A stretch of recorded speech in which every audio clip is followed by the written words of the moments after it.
Hola, hola, ¿qué tal? ¿Cómo estamos? ¿Cómo va todo? Hoy vamos a ver el en vivo de la frase que subí. Igual muchas y muchos me pidieron el en vivo de esta frase y la voy a explicar porque no es una frase, una serie de frases que sean meramente filosóficas, ¿no?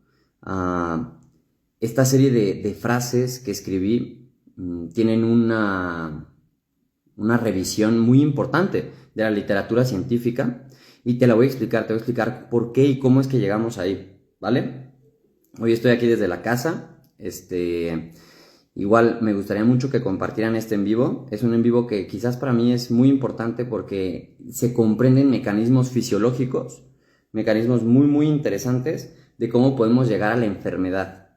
Y esto comienza así, y comienza de la siguiente manera. Primero, tenemos una sensación. El humano tiene una sensación y el humano es capaz de percibir hasta 70 sensaciones. Yo en mis cursos aproximadamente hace unos, ¿qué será? 2 meses que di mi último curso, en la revisión buscando, decía que 54 sensaciones era capaz de percibir el ser humano, 54 sensaciones, pero el ser humano es capaz de percibir hasta 70 sensaciones. Ya lo revisé a profundidad antes de hacer este live. Y esas 70 sensaciones que somos capaces de percibir demandan una conducta coherente. 70 sensaciones que somos capaces de percibir. Una de ellas es el dolor, por supuesto, pero podemos captar muchísimas otras más sensaciones. Hambre, sed, sueño, aburrimiento, distensión, náuseas, un aumento de la frecuencia cardíaca, un cambio de temperatura. Podemos captar muchísimas sensaciones que de hecho estas sensaciones, antes de que las percibas, y esto es muy importante, hay un cambio molecular. Esto es crucial. O sea, que para que tú percibas algo, antes de que tú conscientemente, o sea, el individuo perciba que tiene hambre, que tiene sed, que tiene dolor, que tiene distensión, que tiene vértigo, que tiene cualquier sensación, antes de eso hubo un cambio molecular. Y ese cambio molecular es percibido por receptores en el cuerpo y esos receptores generan potenciales de acción para señalizar áreas de la percepción de esa sensación, en este caso a nivel del tálamo, a nivel de la ínsula anterior, a nivel del núcleo del tracto solitario, a nivel del hipotálamo, pero sobre todo a nivel del tálamo y de la ínsula. Ahí es donde se da la parte perceptiva, interoceptiva y exteroceptiva. Y después que nosotros captamos esa señal molecular, una vez después de que nosotros la captamos y somos conscientes de ella, generamos un patrón de búsqueda. Y esto es bien interesante porque generando ese patrón de búsqueda, si cumplimos ese patrón de búsqueda, o sea, la conducta coherente, solucionamos la sensación y desaparece y ya está. Después percibiremos otra y ya está. Entonces, fíjate bien, en la frase decíamos lo siguiente: comenzamos sintiendo algo, o sea, tenemos un síntoma, el que sea, porque también una sensación es una emoción. Por ejemplo, sentirse triste. Al sentirnos tristes tenemos cambios a nivel molecular que percibimos, dependiendo del contexto, y al percibirlo necesitamos generar una conducta coherente para solucionar esa sensación. Entonces fíjense bien que cuando una sensación se cronifica, están pasando muchas cosas en el cuerpo humano. O sea, cuando una sensación se cronifica, aumenta la presión molecular y esa sensación ya se va a convertir en un síntoma. Lo que inició siendo una sensación, que recuerden que tenemos 70 posibles sensaciones el humano, una de ellas es dolor, por supuesto, pero el humano tiene 70 posibles sensaciones, que ya van a ver ahorita cómo lo voy a ir explicando para que noten cómo hemos llegado hasta la enfermedad por no respetar, ¿sí?, esas sensaciones y hacer la conducta coherente. Llegamos a la enfermedad. Pero en general el humano percibe 70 sensaciones y esas 70 sensaciones, una de ellas es percibida y demanda una conducta coherente para que se solucione. Por ejemplo, si yo tengo sed, es porque cambia mi osmolaridad en sangre, cambia el soluto y el solvente, cambia el nivel de sodio, el nivel de potasio, el nivel de agua que hay dentro de mi sangre. Y eso es percibido a nivel de acuaporinas, a nivel del cerebro. Eso es percibido y eso es enviado para que tú digas tengo sed, busques agua, y en esa búsqueda de agua tomas agua y vuelves a un equilibrio hidroelectrolítico y ya está, dejas de sentir sed. ¿Sí? Entonces, cuando nosotros percibimos cualquier sensación, cualquier síntoma, síntoma, demanda una conducta coherente. Si esa sensación se prolonga, se convierte en una sensación crónica, o sea, en un síntoma crónico. Si ese síntoma crónico persiste, pues ya va arrastrando muchas moléculas por detrás, ¿sí? Muchos cambios moleculares por atrás, y esos cambios moleculares van a generar adaptaciones del sistema, y esas adaptaciones del sistema van a generar una disfunción. Y si esa disfunción persiste con esos cambios moleculares y ese intento de adaptación de los sistemas y de los tejidos, ahora se va a convertir en una patología. Y si esa patología persiste, se va a convertir en algo grave, en algo serio. Muchas veces irreversible, muchas veces quirúrgico, muchas veces ya llegando a cuidados paliativos, muchas veces llegando a trasplantes. Pero es que esto es así, Y hoy quiero hablarte de dos sensaciones muy importantes, dos sensaciones súper importantes para que me vayas entendiendo. Tres, vamos a hablar de tres. 3 de 70 posibilidades, ¿eh? Y quizás aquí los que están escuchando, que ya fueron mis alumnos del curso, chicos, chicas, no son 52 ni 54, son 70, ya las tengo revisadas. Por favor, mañana escríbanme en sus grupos de WhatsApp para que yo se las envíe en una tablita que ya les hice. Me escriben mañana y se las envío las 70 con la sensación, los cambios moleculares, la ruta neuroanatómica, para que ustedes lo vayan identificando, y la conducta coherente, porque esto es clave. La gente que enferma crónicamente tuvo una sensación, no hizo la conducta coherente, cronificó la sensación, se convirtió en un síntoma, esa presión molecular que genera la sensación aumenta la disposición de adaptación de los sistemas, y esos sistemas van generando en esas adaptaciones disfunciones, y esas disfunciones cuando progresan se convierten en daño tisular o un colapso de sistemas energéticos, y ya generamos patología. Pero lo voy a explicar sencillo, con 3 sensaciones para que te conozcas un poco más, y la que voy a dejar al final es el dolor, ¿vale? Es el dolor. Esto lo explico de una manera muy minuciosa en los cursos, pero hoy te quiero orientar para allá, para que tengas la curiosidad y para que vayas viendo cómo es que se está pensando esto, ¿no? Entonces, mira, por ejemplo, el hambre, ¿sí? Y esto es clave en trastornos alimentarios, esto es clave en enfermedades de síndrome metabólico, esto es clave en la gestión de la ansiedad, es clave, ¿ok? Vamos a entender el hambre. Entonces decíamos que detrás de cada sensación, o sea, antes de que tú percibas que hay hambre, antes de eso hay cambios moleculares. ¿Y qué cambios moleculares va a haber? Una bajada de la glucosa, cambios a nivel de la grelina, de ciertos neuropéptidos, que esa presión molecular va a llegar a nivel hipotalámico y talámico, ¿sí? Para que tú percibas hambre. Entonces, percibes hambre, ¿verdad? Y esa percepción de hambre, pues, te invita a hacer una conducta coherente, que sería buscar comida. Tú vas y buscas comida, y en esa búsqueda de la comida, comes, equilibras nuevamente tus niveles de glucosa, de insulina, tus hormonas orexigénicas, anorexigénicas, y llega un punto donde tú ya no sientes hambre. Listo, ya está. Espectacular. Sientes hambre por la presión molecular que venía. Después haces la conducta coherente, que es buscar comida, ¿sí? Comida real. Y después te la comes, equilibras esa presión molecular, desaparece la sensación. Espectacular, desaparece la sensación. Muy bien. ¿Qué pasa ahora si comes sin hambre? Esa es una pregunta muy importante. ¿Qué pasa ahora si tú comes sin hambre? Pues si comes sin hambre, no existe esa presión molecular que genere esa sensación. Por lo tanto, la conducta no va a ser coherente.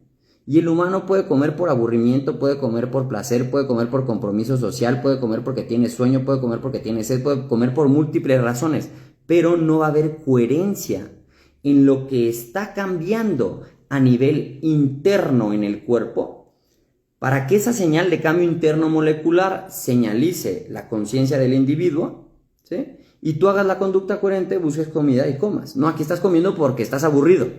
Entonces, si estás comiendo porque estás aburrido o aburrida o porque estás ansioso, entonces no es una señal de homeostasis la que te está dando ese perfil de moléculas que están presionando la conducta. No es otra cosa. Y solemos palear, solemos empalmar, solemos solapar búsquedas. Porque el humano ha perdido capacidad de sensación y de coherencia con esa sensación. Repito, el humano ha perdido capacidad de sentir y de ser coherente con lo que siente. Y con esa sensación coherente, pues resolver, ¿no? Por poner otro ejemplo, tú tienes sed, ¿no? Y entonces al tener sed hay cambios hidroelectrolíticos. Lo percibes, ¿no? Lo percibes y entonces sientes sed y vas en busca de agua y equilibras, ¿no? ¿Estamos de acuerdo? Sí, pero hay gente que no, hay gente que bebe sin sed. Hay gente que bebe por ansiedad, que bebe porque le han dicho que tiene que tomar de 2 a 3 litros de agua, que bebe sin sed y entonces empieza a descompensarse. ¿Por qué? Porque no respetamos este proceso fisiológico. Esto es fisiología, no es filosofía. La filosofía está en la frase que escribí. Pero detrás de esa frase hay muchísima bibliografía, muchísima base científica fina para entender que esto es un hecho. Si tú tienes una sensación y no generas la conducta coherente para resolver esa sensación, la cronificas, se convierte en un síntoma. Empiezas a generar adaptaciones sistémicas, empiezas a generar disfunciones, empiezas a generar compensaciones sistémicas hasta que enfermas. Y si enfermas jodidamente, cirugía, tratamientos paliativos y muchas cosas que no te recomiendo. Entonces, hay que entender que lo mismo ocurre con el dolor. Es exactamente lo mismo, es una de estas 70 sensaciones homeostáticas, una de estas 70 sensaciones homeostáticas. O sea que cuando yo tengo dolor, y el dolor es agudo, porque me dañé un tejido, no sé, o sea, yo por ejemplo iba corriendo y me torcí un pie, y como iba corriendo y me torcí un pie, pues dolor agudo, ¿no? En general, sin usar tanto tecnicismo, ¿no? Tengo dolor agudo, y esa sensación, miren, al romperme el pie, hubo cambios moleculares, citoquinas proinflamatorias, hubo una ruptura en mi tejido, ¿verdad? Cambios moleculares que van a señalizar la percepción de esa sensación. ¡Ay, me torcí el pie! ¿No? ¡Ay, dolor! Siento dolor. Y después el individuo aquí tendría que hacer una conducta coherente. Fíjense bien, el individuo aquí tendría que hacer una conducta coherente. Esa conducta coherente sería parar. Parar. Porque cuando hay dolor agudo, la conducta coherente es parar para no entorpecer la reparación del tejido que se rompió. Y hay toda una organización brutal del sistema inmune, del sistema nervioso, del sistema endocrino, brutal para coordinar esa ruptura, el proceso de recuperación y la conducta del individuo. Y en esa conducta del individuo, la clave es en los primeros 3 a 5 días no moverte. ¿Y en qué consiste no moverte? Pues porque te duele, entonces si te duele, no te mueves. Estoy hablando de dolor agudo, ¿verdad? Entonces la conducta coherente asociada a la sensación llamada dolor agudo los primeros 3 a 5 días, que es la etapa inflamatoria, es no moverse, es reposo. Pero parece ser que el paciente en su neurosis, la neurosis, voy a hacer un paréntesis para que todos hablemos igual, la neurosis es cuando la sensación que percibe el individuo no se puede ejecutar por la demanda cultural o social. ¿Sí? La moral domina a la biología. Voy a poner otro ejemplo sencillo, pero déjenme terminar con el dolor, ¿sí? Entonces, cuando yo tengo dolor, siento dolor, cambios moleculares porque se rompió el tejido, ¿no? Esa presión molecular genera diferentes rutas, vía espinotalámico lateral, ¿no? Y todo el rollo, y llega a mi tálamo y yo percibo el dolor y de ahí se activa toda una serie de mecanismos para equilibrar mi sistema y una conducta que tiene que hacer el individuo. En este caso, no moverse tanto. ¿Por qué? Porque si se mueve, estropea todo el proceso cicatrizal. Pero aquí en la neurosis del paciente, en nuestra neurosis, ¿qué ocurre? Ocurre que el paciente quiere irse a jugar fútbol el sábado. Quiere irse a jugar fútbol el sábado y se esguinzó el tobillo el jueves. Y quiere que le des un antiinflamatorio no esteroideo, quiere que le des un vendaje, quiere que le pongas algo, quiere que le des algo de tomar, que le hagas algo para que él vaya a jugar fútbol. Y es más, tú le aconsejas, a muchas personas le aconsejas y les dices, ¿sabes qué onda? No, porque el tejido está roto y no es momento de ahorita presionar, ¿verdad? Porque lo vas a romper más. Necesitas hacerle caso a esa presión, a esa sensación y la conducta ahorita es para. Pero en la neurosis de muchas personas traicionan la sensación, no hacen la conducta coherente y entonces entorpecen el proceso cicatrizal, cronificándolo o generando un daño mayor. Y esto es algo muy frecuente y apenas te estoy hablando de dolor agudo. Apenas estamos hablando de dolor agudo, simple y sencillamente. Entonces quiero que vayas notando cómo esto es en todo, incluso en patrones de disfunciones y enfermedad psicoemocional. Esto es así. Cuando yo percibo, voy a poner un ejemplo sencillo para que me vayan siguiendo. Cuando yo percibo que en mi contexto hubo una pérdida de algo o alguien, o no me siento comprendido, hay cambios a nivel molecular, cambios de neurotransmisores y hormonas que señalizan áreas de percepción, de interocepción y exterocepción en mi cerebro para que yo me perciba triste.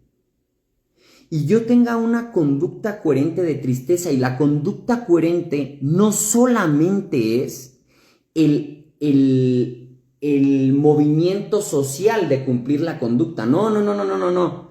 La conducta coherente también es una postura física. Es una postura física y es una postura ante el otro y es una postura ante el contexto y es una postura en general. Entonces fíjate bien, porque cuando en el contexto hay una pérdida de algo o alguien, o tú te percibes que has perdido o algo o alguien, o percibes que no te comprenden, hay cambios moleculares. Esos cambios moleculares señalizan rutas neuroendocrinas para que tú te percibas triste y tengas una conducta física coherente, social coherente, para gestionar la tristeza y la expreses y entonces esa tristeza se soluciona. Pero la gente que no lo expresa físicamente y socialmente la pérdida, entonces cronifica esa sensación porque no está realizando la conducta coherente y entonces entra en procesos depresivos. Tú vas a decir, no, Fer, pero es que no, ya hay muchas investigaciones que la depresión se debe al cambio del microbioma, la depresión se debe a alteraciones del sueño, la depresión se debe a alteraciones de la ruta vagal, la depresión se debe a tropecientos mil factores. Sí, pero iniciamos en donde la sensación no tuvo la conducta coherente porque la carga cultural y moral la frena. Y no te estoy diciendo que vayas llorando como Magdalena por todos lados, no. Pero en general, tiene que haber coherencia en esa sensación y que tú puedas descargar y que puedas expresar esa sensación y que puedas tener la conducta coherente con quien tú quieras, en el contexto que tú quieras y donde más confíes. Pero si no lo haces, te vas a enfermar. Y te vas a enfermar porque vas a acumular más parámetros moleculares, más adaptaciones sistémicas, disfunciones y después patología. Y es así como funciona. Por ejemplo, muchas de las circunstancias donde nosotros perdemos capacidad de adaptación en el sueño es porque perdemos la presión parcial del sueño. ¿Sí? Nuevamente, ¿verdad? Cambio molecular primero. Cambia, bajan los niveles de cortisol, van subiendo los niveles de melatonina, por poner un ejemplo sencillo, ¿no? Eso se percibe a nivel central y entonces eres consciente y ¡ay! Tienes sueño. Y aquí la conducta coherente, cuando te da la presión parcial del sueño, o sea, la sensación del sueño sería irte a dormir. Esa es la conducta coherente. Pero ¿qué hace la mayoría de personas? Pues tiene sueño, ¿no? Y sigue dándole a la pantalla, ¿verdad? Dándole así, o se sigue manteniendo despierto, o tiene sueño y se va a comer algo, o tiene sueño y se toma un café, o tiene sueño y se va a beber agua, o tiene sueño y se pone en el Instagram. Entonces, no es la conducta coherente. Y cuando tú pierdes presión parcial del sueño, estás perdiendo higiene del sueño. Y cuando pierdes higiene del sueño, empiezas a acumular factores de desadaptación sistémica hasta que cronificas. Entonces, todo parte de ahí, absolutamente todo, desde las 70 sensaciones homeostáticas que es capaz de percibir el humano. Y si esas 70 sensaciones homeostáticas tienen una conducta coherente, entonces rápidamente perderíamos la sensación. Rápidamente, ¿no? Pero no lo ejecutamos, no lo hacemos. No lo hacemos por la carga moral. Otro ejemplo, la sensación de querer ir al baño. Esto es un clásico, ¿no? O sea, la sensación de que tú quieres ir al baño porque ya hubo una señalización del esfínter interno, ¿verdad? Y a nivel central, de nuevo, una ruta neurológica para nivel central, el individuo se entera y controla el esfínter externo con base a su entorno social, ¿verdad? Y entonces la sensación demanda y te dice ve al baño, ¿sí? Pero el individuo no hace la conducta coherente y se aguanta las ganas de ir al baño. Se aguanta las ganas, se aguanta. Aguantar o forzar cualquier sensación homeostática, aguantar o forzar cualquier sensación homeostática te lleva a enfermedad. Así de fácil y de simple. Cuando aguantamos o forzamos y es crónico, ¿sí? Y es crónico y fuera del contexto, enfermamos, sí o sí. Entonces, tú te aguantas las ganas, no estás evacuando, y si esto lo haces crónicamente, vas a tener muchos problemas. Más tendencia a infecciones, debilidad del piso pélvico, etcétera, etcétera, etcétera. Pero es que ¿cómo comenzó esto? Si se dan cuenta, comienza porque tienes una sensación y no haces la conducta coherente de esas 70 sensaciones. Y en el dolor ocurre así. También hay personas, sobre todo esto ocurre en dolor nociplástico, ¿verdad? Que ya no hay daño en el tejido, y la conducta coherente sería explorar ahora, sería explorar con movimiento, ¿no? Dosificado, evidentemente, etc. Pero la sensación ya se mezcló con otra, como el miedo. Y como ya se mezcló con otra como el miedo, que el miedo también es una sensación homeostática, entonces el miedo y el dolor ya se mezclaron, y esto no es que diga, ay, sí, es una mezcla así al azar, no, por supuesto que no, son estructuras que se van aumentando la plasticidad de conexión a nivel central en el cerebro, como la amígdala basolateral, como el gyrus cingulado, como el locus ceruleus, como parte del sistema límbico, aquí ya mencioné algunas estructuritas por ahí, como la corteza, hay muchas cosas que se van unificando y entonces el paciente empieza a mezclar, ¿no? Y sobre todo más a nivel subcortical, empieza a mezclar muchos patrones de plasticidad neurológica que ahora, con la sensación de dolor persistente, ya no hay conducta coherente. ¿Y quién tiene que gestionar la conducta coherente? La corteza cerebral. La corteza cerebral tiene que gestionar la conducta coherente. Y fíjate bien, yo no te estoy diciendo que si tú tienes ganas de ir al baño, esa es la sensación porque hubo antes presión molecular, vayas al baño en público, ¿verdad? No. Tienes que resolver la sensación en coherencia también con el contexto. Y para eso se requieren áreas muy evolucionadas, como la corteza cerebral, por supuesto el área prefrontal, que es la que va a coordinar que tú puedas resolver la sensación con el contexto social adecuado, pero resolverla cuanto antes para que vuelvas a la homeostasis. Y estos parámetros se pierden mucho con el paciente crónico. El paciente crónico deja de percibir sed, deja de percibir hambre y come por comer. Cuando tiene dolor se va a un polo, o se mueve de más o no se mueve. El paciente ya no tiene capacidad interoceptiva de percibir sensaciones internas. El paciente ha perdido la capacidad de adaptar porque esas sensaciones fueron ignoradas. Y si esas sensaciones son ignoradas, ya sabes cuál es el caminito hacia el cual vamos a ir. A un punto donde quizás lo más interesante en el humano es recuperar esa sensación, ¿no? Recuperar estas 70 sensaciones, ¿sí? Que insisto que a quien quiera la tablita de las 70 sensaciones con sus cambios moleculares, con la ruta neuroanatómica y la conducta coherente, ¿sí? Me escribe, y se las paso, ¿vale? Igual luego lo pongo, pero esto es muy importante, es que quizás no dimensionamos lo importante que es, pero es una ruta clave en la enfermedad, es clave. Y el humano vive ignorando su sensación y no hace la conducta coherente.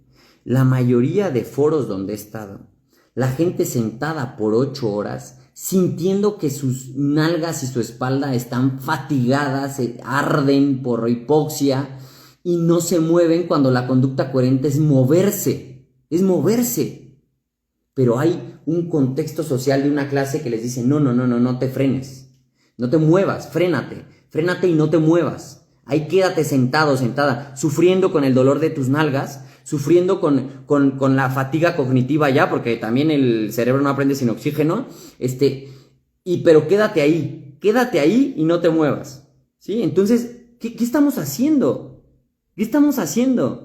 Ignorando las sensaciones, y después ese paciente empieza a acumular hipoxia, empieza a sensibilizar canales iónicos sensibles a medios ácidos, empieza a generar daño en el tejido por los cambios de pH y acumula y genera dolor hipóxico y, ¿sabes? O sea, es una consecuencia de, en lugar de que cuando tú percibas la sensación de que en tus nalgas hay ardor, en tu espalda hay ardor, ¿sí me explico? Porque lo percibes a nivel talámico. Entonces, cuando tú lo percibes ahí, dices, fíjate bien, me necesito mover. No es que me deba mover, es que me necesito mover. Y si tu corteza cerebral está bien conectada, vas a decir, profe, ¿cree que me pueda levantar un ratito? Ah, sí, por favor, adelante. Y eso es una corteza cerebral bien gestionada, no un loco o una loca que se levanta y se comienza a brincar así de la nada, tampoco. Eso sería un polo, pero no alguien también igual de polarizado y de neurótico o de neurótica que se queda sentado o sentada 8 horas escuchando y fingiendo que está aprendiendo porque no está aprendiendo nada. Nada de nada, porque el cerebro funciona principalmente con oxígeno. Y esa misma persona o personas se aguantan las ganas de ir al baño. Y esa misma persona o personas se aguantan la curiosidad de preguntar. Y esa misma persona o personas tienen poca curiosidad para explorar. Y esa misma persona o personas no perciben sed y beben por beber y comen por comer y van acumulando y llegan en la noche a la casa y tienen presión parcial del sueño y no se van a dormir y siguen dándole y en la mañana suena la alarma y la postergan y tienen fatiga y no se mueven y tienen dolor y se quieren mover mucho con el dolor agudo y tienen tristeza y no lo expresan, tienen enojo y no lo expresan, tienen asco y no lo expresan y no hay conducta coherente. A eso, chicos y chicas, le metemos el factor tiempo y te vas a ir a la patología. No es mi opinión. O sea, de verdad, que quien quiera la tabla, lo anota. Papá me manda, ahí lo anotamos. Y le pasamos la tabla de las 70 sensaciones, con los cambios moleculares, con las rutas neuroanatómicas y la conducta coherente. Y te revisas tú. Y vas a decir, Dios mío de mi vida, ¿cómo estoy desequilibrado, desequilibrada? Que no estoy haciéndome caso a mis sensaciones. Que no estoy conectando a mi paciente a sus 70 sensaciones. No una, que es el dolor. No una, que es el dolor. No una, acompañada de ese dolor, siempre va a huevo, y más si es nociplástico, a huevo, ¿sí? Va una emoción, pero no es mi opinión, o sea, no es mi opinión. Todas las fibras tipo C sinaptan en el sistema límbico y forzoso que en dolor nociplástico hay mínimo 2 sensaciones, mínimo, y una carga social y de sensaciones sociales también, o sea, también. Y exploramos muy poco, ¿sí? Muy poco, pero porque comúnmente en las sensaciones, y esto es otra parte importante, comúnmente el humano, cuando no está conectado a la sensación, suele polarizar. O sea, si yo no estoy conectado a la sensación homeostática llamada hambre, o tuve un rollo con esa sensación homeostática llamada hambre, suelo polarizar. Y ahora no como o como mucho. No como hasta sentir saciedad, que es otra sensación homeostática.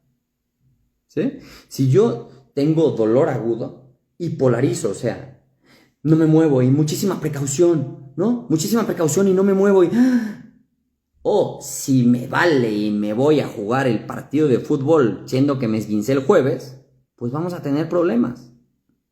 Entonces, toda sensación requiere una conducta coherente y no polarizada para resolver ese cambio molecular y equilibrarlo y que tú percibas bienestar, ¿vale? A ver, voy a leer aquí los comentarios. Ya veo que hay más personas conectadas, excelente. A ver. Por aquí, puso un comentario.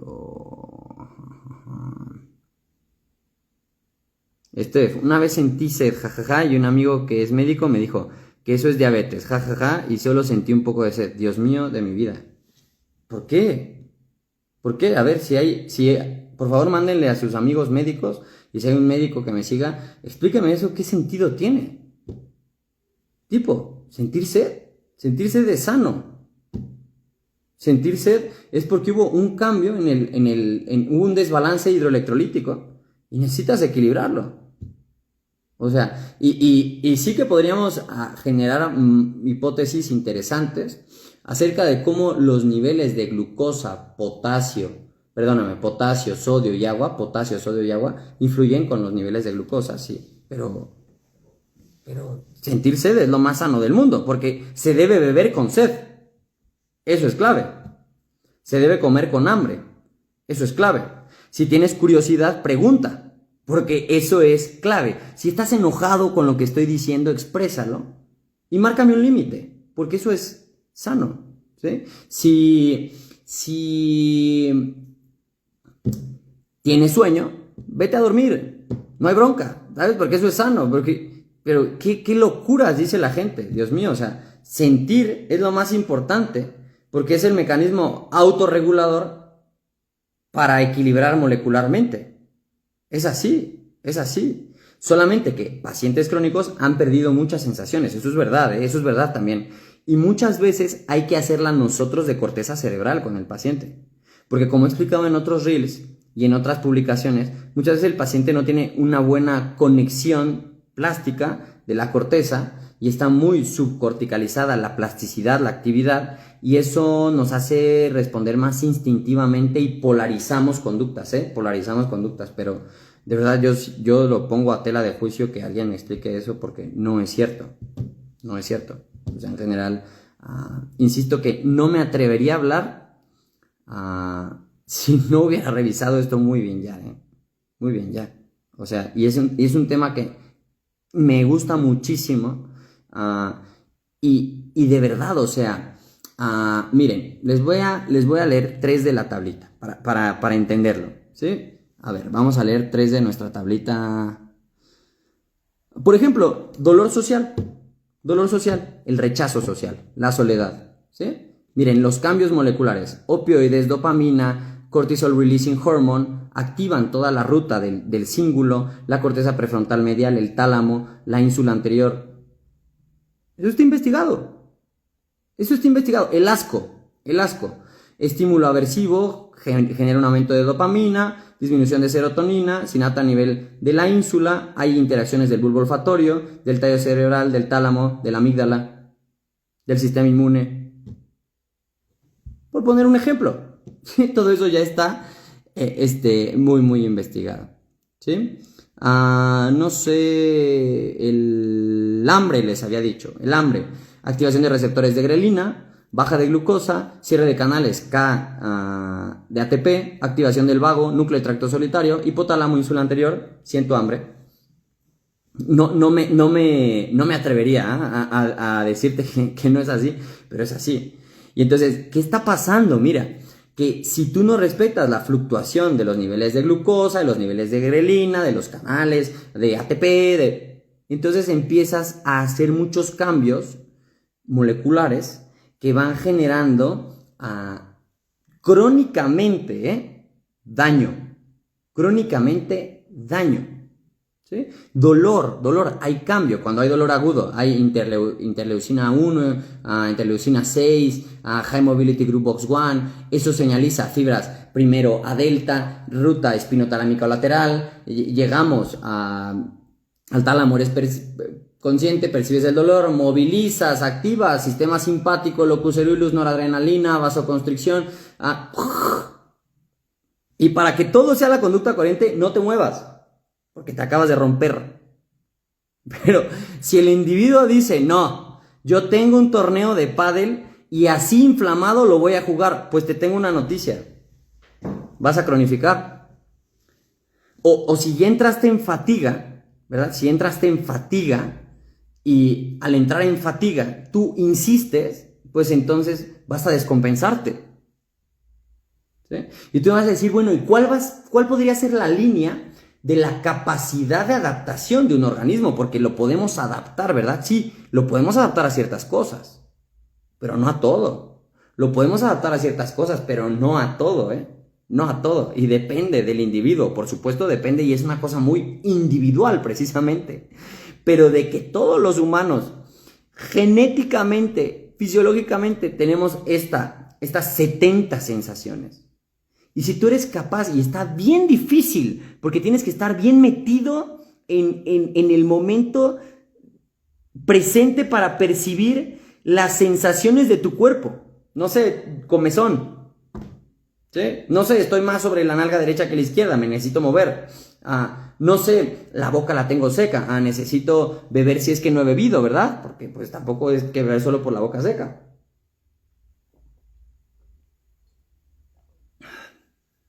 Pero estamos perdiendo esa capacidad. Y esto puede ir desde la ciencia a la filosofía o desde la filosofía a la ciencia. Y es así de verdad. No sé si hay una pregunta, un comentario. Por favor. Con cualquier sensación o una duda que tengan. Curiosidad. O si alguien no opina como yo, también es recibida su opinión. Y si alguien más lo ve fuera del en vivo y quiere opinar, por favor, está abierto a opiniones. ¿Sí? Ok. Entonces, a ver, aquí dice, cuando una lesión aguda se cronifica de esa manera, ya una vez cronificada, ¿cuál es la acción coherente? Uy, muy buena pregunta. Pues primero hay que ver si hubo o no mecanismo de lesión.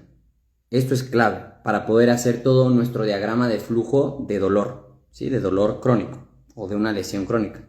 Entonces, si sí hubo un mecanismo de lesión, pues comúnmente no pudimos resolver por dos situaciones. Fíjate bien, dos situaciones. Una situación importante, el estado actual de inflamación sistémica de ese paciente. ¿Sí? Ya se vuelve algo muy metabólico también. ¿Sí? La ruta la voy a poner como metabólica. Y aquí tenemos muchas cosas que juegan a nivel metabólico. Por ejemplo, factores como la resistencia a la insulina, la resistencia a la leptina, la hipertensión, factores sistémicos, ¿sabes? O sea, no es lo mismo que alguien se esguince y cronifique teniendo diabetes o siendo resistente a la insulina, siendo resistente a la insulina, o que yo me esguince y cronifique, ¿verdad? Entonces, una parte es la parte metabólica. Y con lo metabólico estoy hablando de todo el equilibrio de la glucosa, de la función del adipocito, que es fundamental en la desinflamación sistémica y local del tejido. La parte metabólica, lo voy a dejar acá. Entonces yo tengo que preguntarme, ¿no? A ver, mi paciente que cronificó, ¿dónde está la causa de cronificación? Un factor muy importante, lo metabólico. Otro factor muy importante, lo neurológico. Y aquí hay gente que tiene más propensión a cronificar, ¿sí?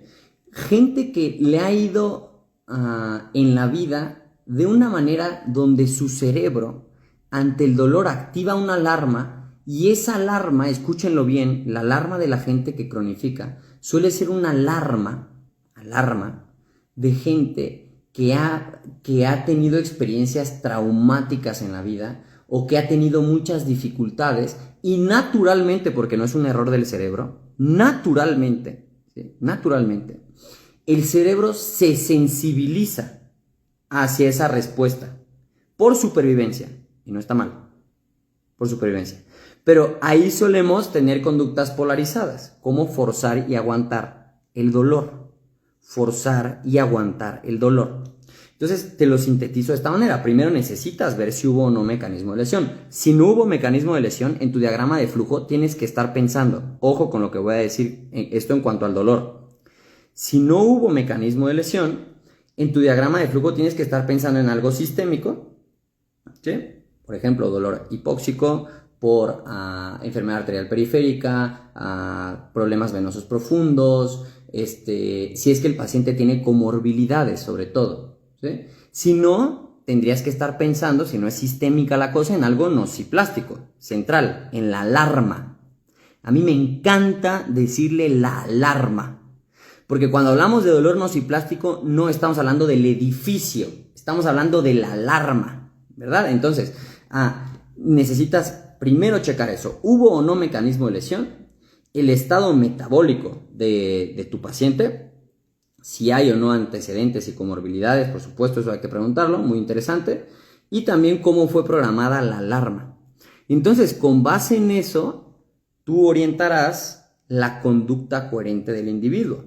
Si en esa conducta coherente perdió capacidad para desinflamar, porque tiene resistencia a la insulina, porque su adipocito ya no está liberando adiponectina e interleucina 10 y está ayudando a desinflamar, porque no come rico en omega 3, porque no tiene una dieta rica en micronutrientes, porque come por comer, y cuando come puras cosas que le sacan la glucosa por las orejas y que de nutritivo no tienen nada, pues ¿cuál crees tú que sería la conducta coherente? Pero tú la tienes que hacer de corteza cerebral con ese paciente, porque muchas veces ese paciente no es consciente de eso, evidentemente, no es consciente, ni tiene que serlo, pero estamos ahí para orientar, ¿no? Y en ese sentido muchas veces el paciente dice, sí, pero ¿qué tiene que ver? ¿Qué tiene que ver esto con que yo tenga que comer mejor, ¿no? Pues es que depende, para que tú soluciones algo crónico, muchísimas veces de tu estado metabólico, es fundamental, de la proporción de citoquinas proinflamatorias, antiinflamatorias, de omega 3, omega 6, de bla, bla, bla, ¿vale? Entonces, eso es clave. Mira, luego la gente va y dice, no, es que a mí me duele la espalda porque he subido mucho de peso, pero hay gente muy pesada que no le duele la espalda. Y muchas veces lo que no consideramos es que cuando subimos nosotros de peso generamos inflamación sistémica. No es por el peso en sí mismo ni la apariencia, es por la inflamación sistémica que tu quine, tu osteo, tu fisio, tu médico te dice hay que bajar de peso y recuperar la ruta metabólica para que desinflames y resuelvas. Y hay veces que es la alarma y que es la conducta y que es la programación de esa alarma, que ya después en los cursos lo saben los chicos que explico la alarma hasta el cansancio. Pero va por ahí. Entonces, ese sería como un diagramita de flujo. Tú ya sabes, dolor nociceptivo, neuropático, nociplástico y ya sus individualizaciones que tú ya sabes, ¿no? Pero en general ahí habría que meter la pregunta, ¿vale? Ahí habría que preguntar con el paciente y hacer los cambios pertinentes, ¿sí? No sé si te pude responder.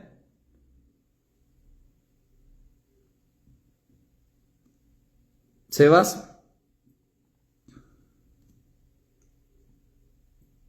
Ok, bien. No sé si hay una pregunta.